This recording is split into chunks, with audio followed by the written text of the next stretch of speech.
It's your Locked On Flyers podcast for Wednesday, June 22nd. It's your daily dose of Flyers news, analysis, and high-quality content that is excited to get to some of your off-season Flyers questions today.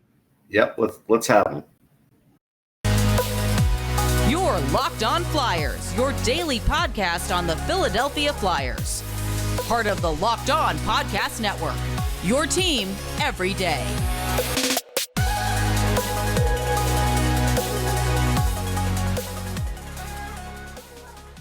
Hello, once again, I am Rachel Donner. You can find me on Twitter at @rmiriam. I'm here with the incredible Russ Cohen, who's on Twitter at Sportsology.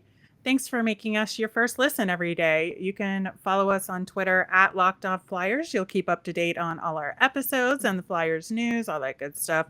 You can also email us at lockedonflyers@gmail.com. That's especially important if you want to get your questions answered for our mailbag like we're doing today. So keep sending them in. We've got some good ones for sure. And in addition to the mailbag on today's show, we are going to get a Stanley Cup Final Game 3 report from Russ down there in Tampa. Should be an exciting conversation because it was a really good game. Locked On Flyers is free and available on Apple Podcasts, Spotify, Odyssey, wherever you are listening right now. Hit that subscribe button, tell your friends, go over on YouTube. You can watch us over there as well.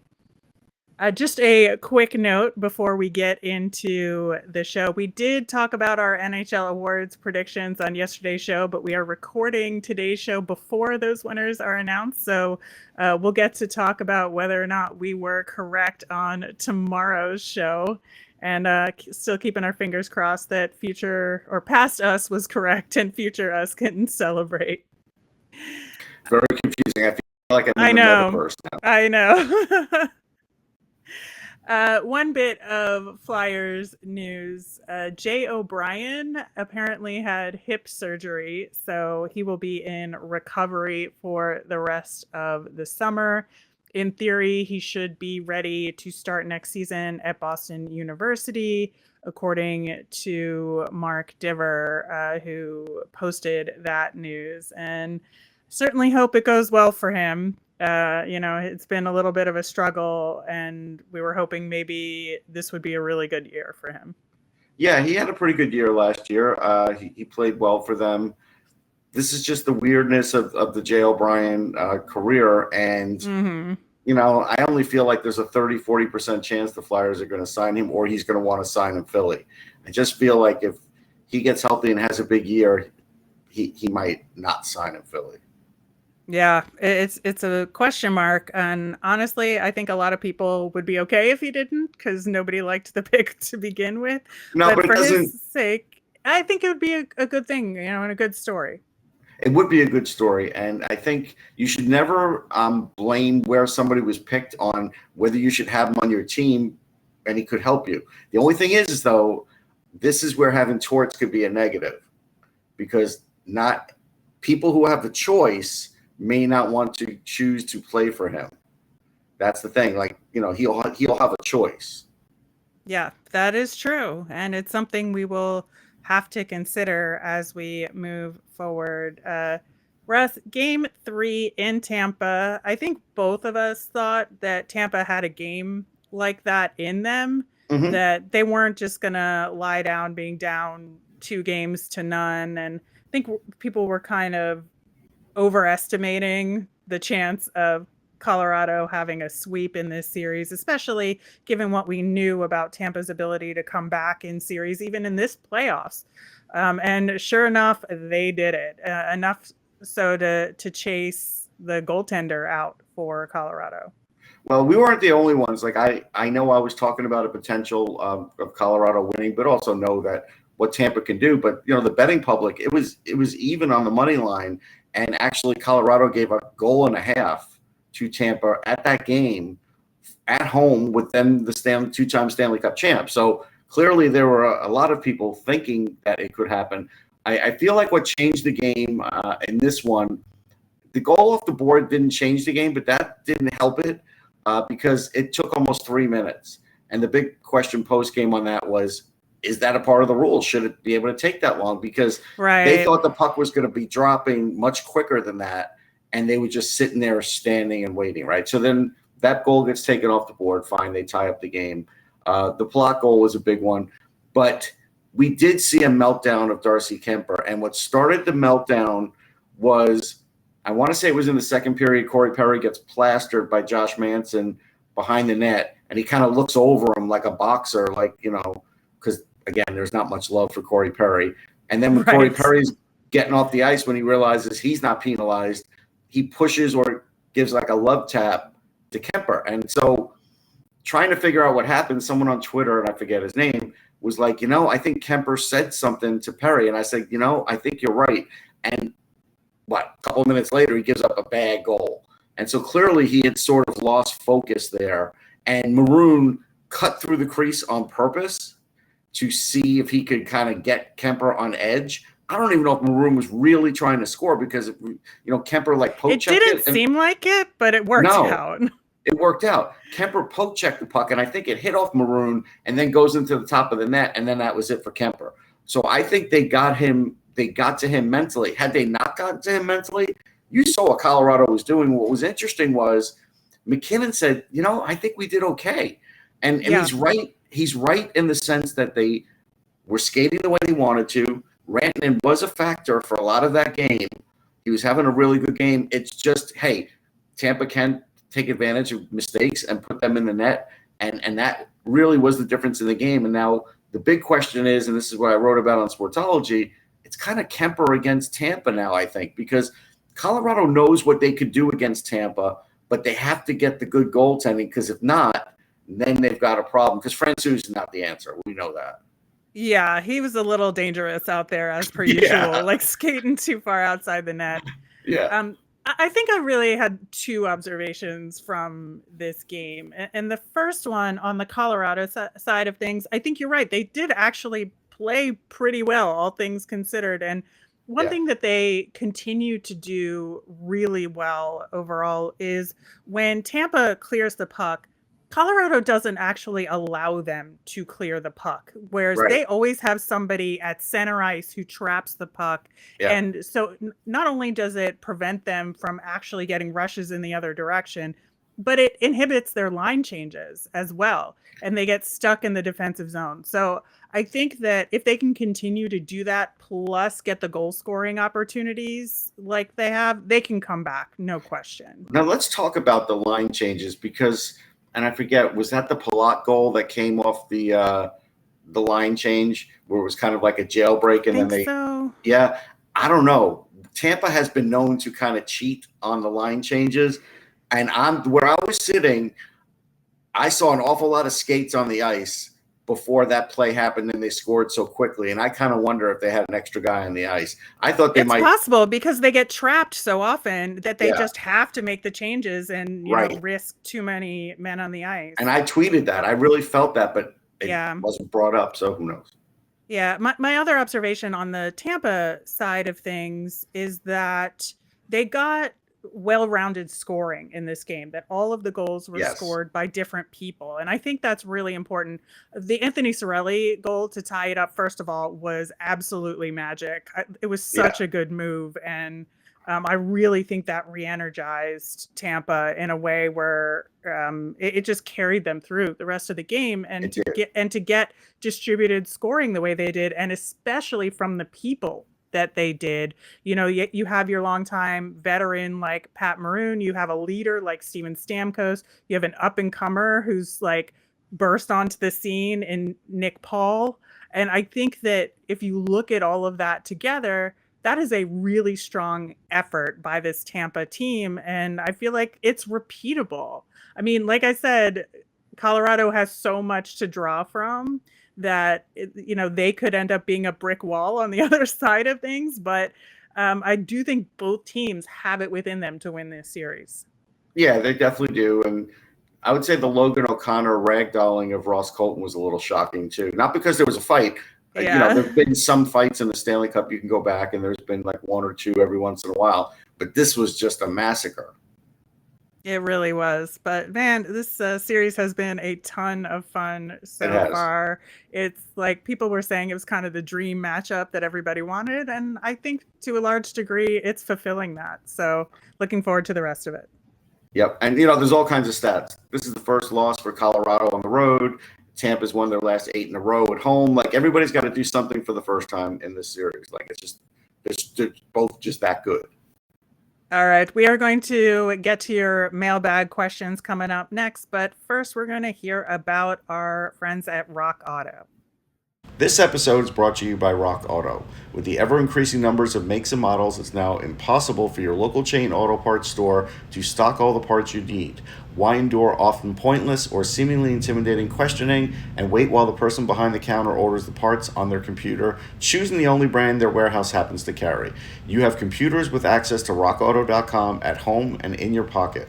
Rock Auto prices are reliably low for every customer, from expert mechanics to beginner do-it-yourselfers. They have everything you can need: brake parts, tail lamps, motor oil, and even new carpet. Whatever you need for your car, you'll be able to find it and get your car in shape.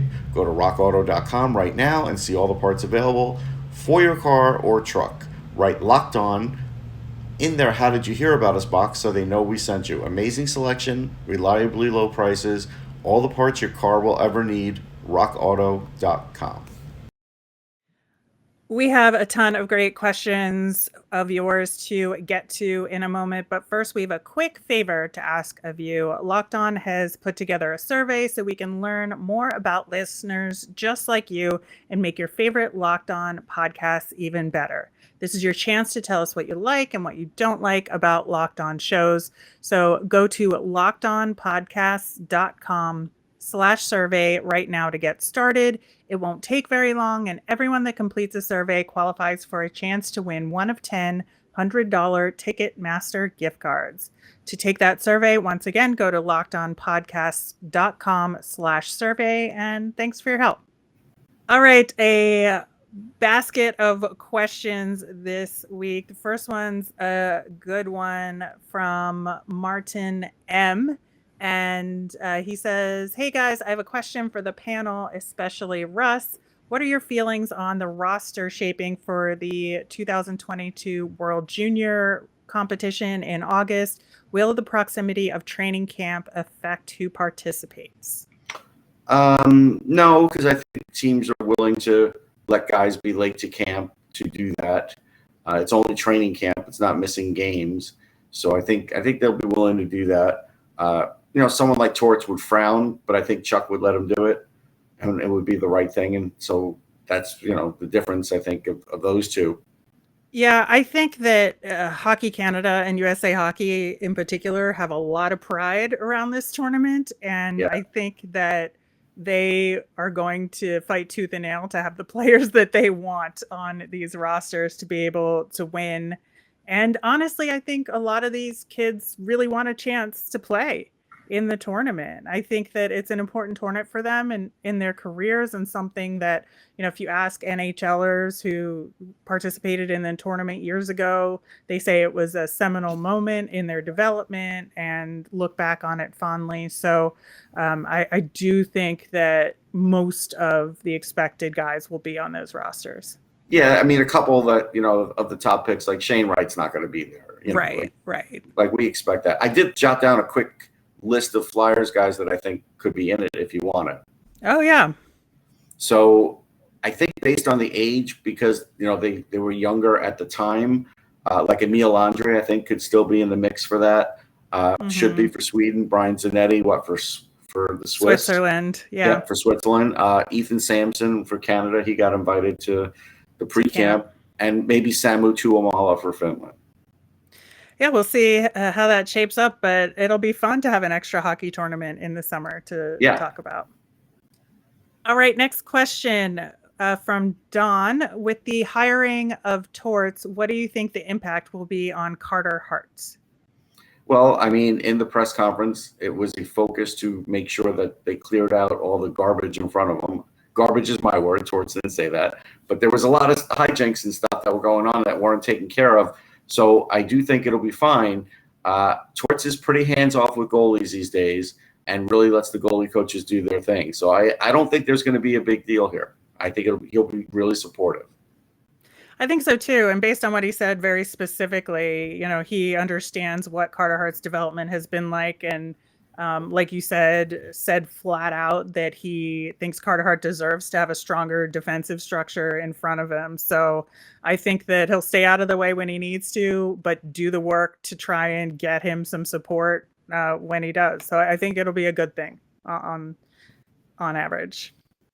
Mm-hmm. All right. Will CC from YouTube asks, he had a ton of great questions, by the way, about the retool, which we're going to cover over the next month or so leading up to free agency. But there was one particular question that I thought was especially interesting to look at. Will asks, more specifically, what are they looking to add and what are they looking to subtract? Is the forward group too small, too slow, lacking in scoring or passing skills, or do they want only two-way forwards?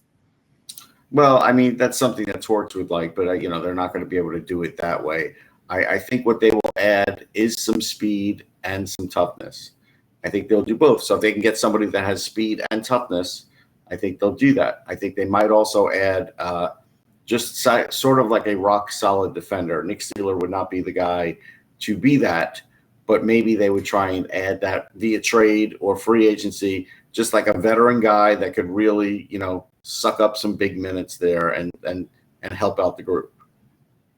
Yeah, just a quick aside on Nick Seeler. Torts was on with Jeff Merrick and was talking specifically about a Nick Seeler story, and it got me so worried that Torts was actually going to really like Nick Seeler and well, yeah, because he's got he has a Stu Bickle type story. He does.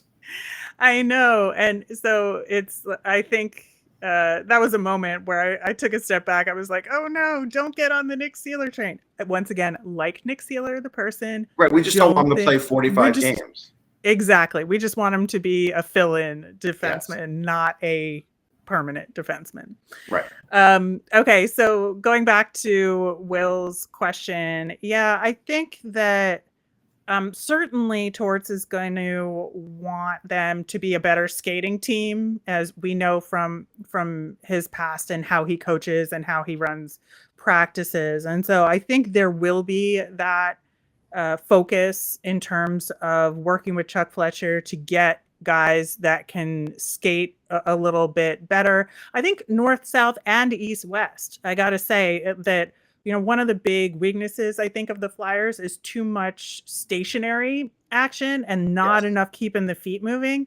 And so I think that is going to be a huge emphasis for this team, is getting guys who are really good in the transition and don't just stand around. Because I think any guy on this team this next year who stands around is going to get benched. Honestly. Yeah. So, all right, next question.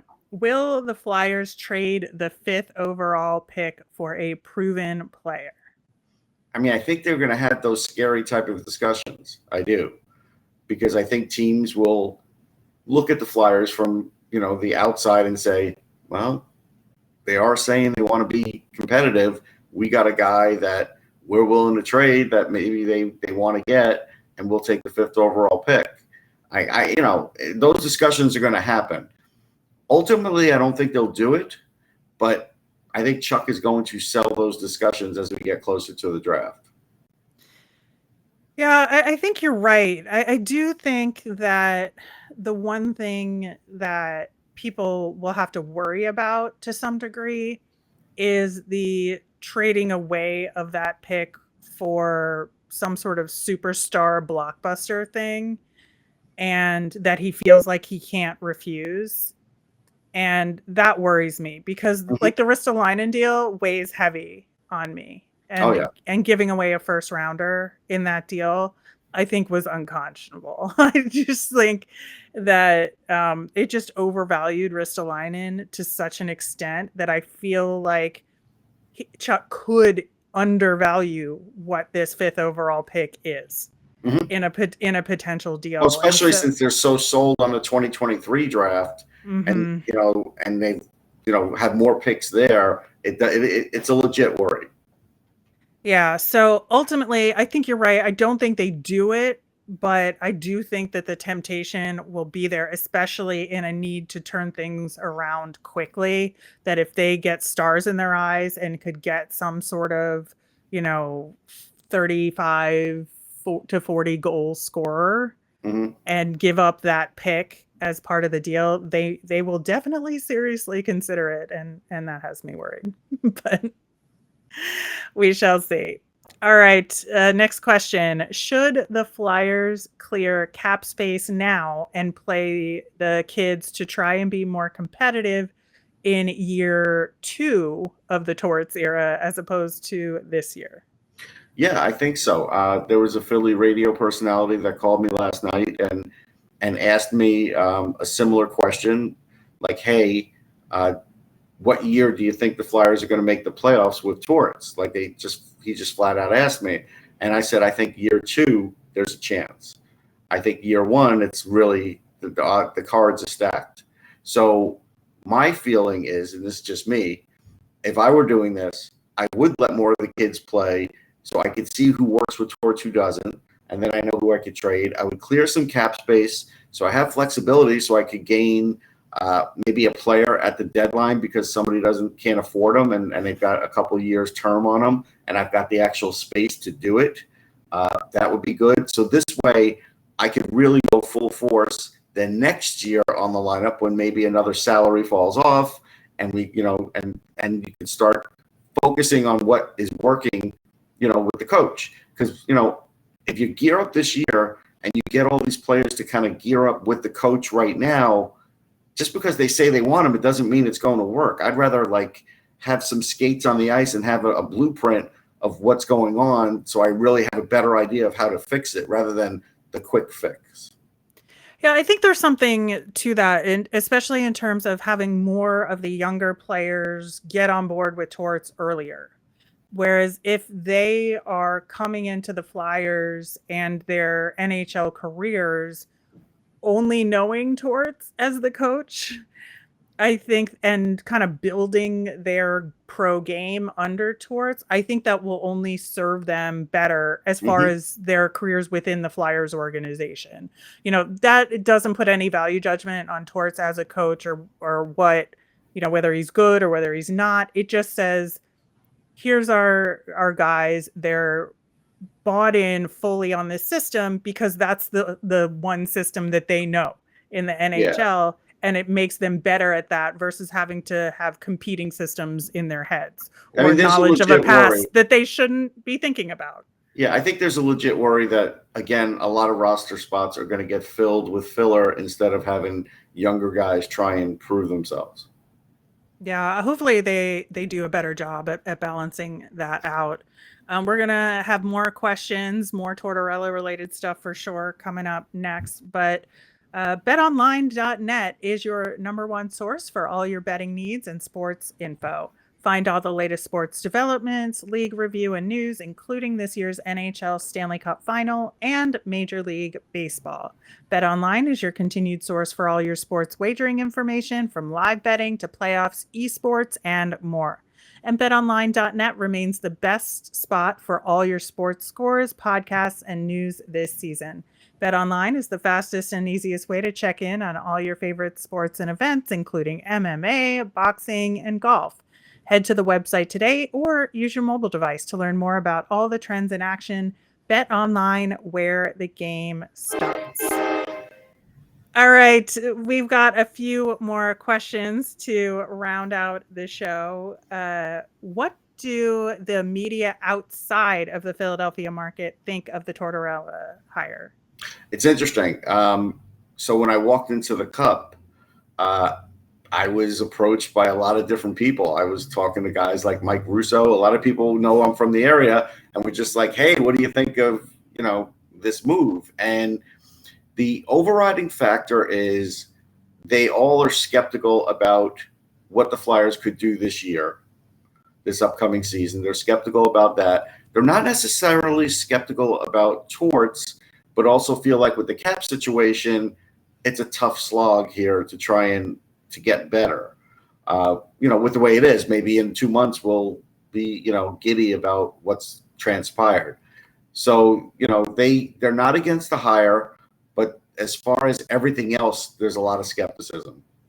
Yeah, I could definitely see that. I think that, and then this is obviously just anecdotal and based on my personal Twitter feed, but I saw a lot of people laughing at this hire and, little LOL and laughing emojis and stuff at it. And it's like, haha, Philly, you're just a source of amusement and stuff. And you know, I have to try and be, rational about this. And I just fall back on really what I said about the hire is that, like, this is not a bad hire in the given circumstances and what we've been told. And I think, like, to sort of make fun of the Flyers in this is, I think, a little short-sighted. I mean, first off, there's so many other things you can make fun of the Flyers for. Right. And, like, if anybody knows, like, what a slog it's been to be a Flyers fan the past several years, it's us. We know. So I just don't think you're getting anything out of it. I just, like, wonder why you're not, like, actually taking the time to think about it. And so I appreciate, like, people outside actually asking the question of people who are more in the know. Right. So, like, with one person, I was talking about the Kings. And so the interesting thing about the Kings is, hey, their perspective, covering that team as well. They got to the playoffs. That's nice. They still wanted them to do more at the deadline, and they didn't, like getting a guy like Lehkonen there. But again, after the fact, everybody wants Lehkonen, right? Because he started doing stuff. I mean, it's almost unfair. But how did the Kings get there? They got there with a retool, and they waited, and they played a lot of young players, and they did trial and error, and they've done some good drafting and developing. Like, that's how they got there. That's how they got to the playoffs this year and got there ahead of schedule. Yeah, they did. And I don't think that, it's unreasonable to be nervous, because I think the Flyers have not gotten there ahead of schedule in a very, very, very long time. The bubble, I guess you could say, it was unexpected, but it was also the bubble. It was like, it turned out to be a real anomaly. It wasn't even the bubble. It was the lead up before the shutdown that was unexpected. It wasn't the bubble itself. Right. No, that's true. Yeah. It's hard to say, but I do think that it's important to get, like, a balanced perspective on these things. All right, next question. Who in the Metro Division is poised to take the biggest step forward next season? In the Metro Division, biggest step forward, because this year we know it was the Rangers. I'm going to say it's the Devils. I want to say it's the Devils, but I've said it was the Devils before, and that has so not one year you got to be pass. Right, Rachel. I know. It's like, should I go with them again? But it feels like it should be, but something is going to go wrong. It just feels like, for whatever reason, this organization is not lucking out. And they have lucked out. That's the thing, is they have two They've lucked out in the draft, yes. Yeah, they've lucked out in the lottery. But in terms of everything around the lottery players, and even, Nico Hischier to some degree isn't as strong as maybe people might have expected. But sure. But I just think that they haven't been able to build around that well. And so I worry that they're going to, swing for the fences and end up with, just a mediocre team again. But they got another high pick this year, too. They do. If they trade it, though, for a bunch of good stuff, that's what's going to bother me. That is what is going to bother me. All right, we talked about this a little bit in a previous question, but this frames it a little differently. So what is the Flyers' timeline to being a consistent playoff contender in this retool versus doing a more traditional rebuild? So consistent playoff performer would be year 3. Because let's just say, for argument's sake, this year it's a little better. They're harder to play against. They make some moves. They don't make it. Okay. So the next year, they'll have a chance to make the playoffs for sure. and you would say they're a playoff contender, and maybe towards the end of the season they make it, maybe they don't. And then it's that next year where you say, okay, we're year 3 of Torts. We're clearly deep into his regime, and now that's when it's expected. Yeah, but if you did a rebuild and they just tore it all down, do you think that it would be slower or faster or the same? Slower. If you look at rebuilds, for the most part, you really are talking 3 to 5 years. And I think the Kings were on year 3 this year, I think. Mm-hmm. So, and a lot of people were like, hey, Drew Doughty, is it even worth having him during the rebuild? Well, turns out it is. Yeah. So I think that's your best case scenario is 3 to 5 years. But then we see, and this is the argument, with some teams, they're still rebuilding. Sometimes they go 5, 10 years.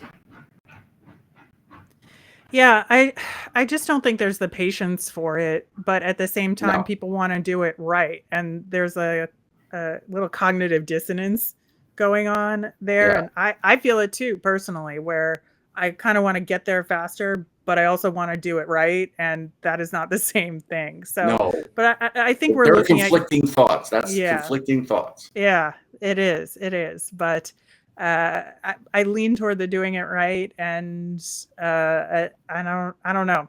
I don't know if this is the way to go, but I think that year 1 will certainly be a good indicator for us, and that's where we're going to have to end it for today. Thank you so much again for your questions. Keep sending them in. We'll keep answering them for you. We will be back again tomorrow. We are talking to Ross Levitan of Locked On Sens to look at trade possibilities with the Ottawa Senators. We did a similar episode with the Oilers, which was a lot of fun. So looking forward to that. Plus, we'll have our prospect profile on Jager Firkus. So looking forward to that as well.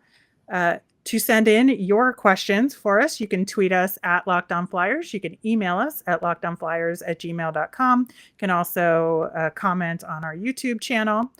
I'm Rachel. I'm on Twitter at rmiriam. That's RMIRIAM. I'm Russ. I'm at Sportsology, SPORTSOLOGY.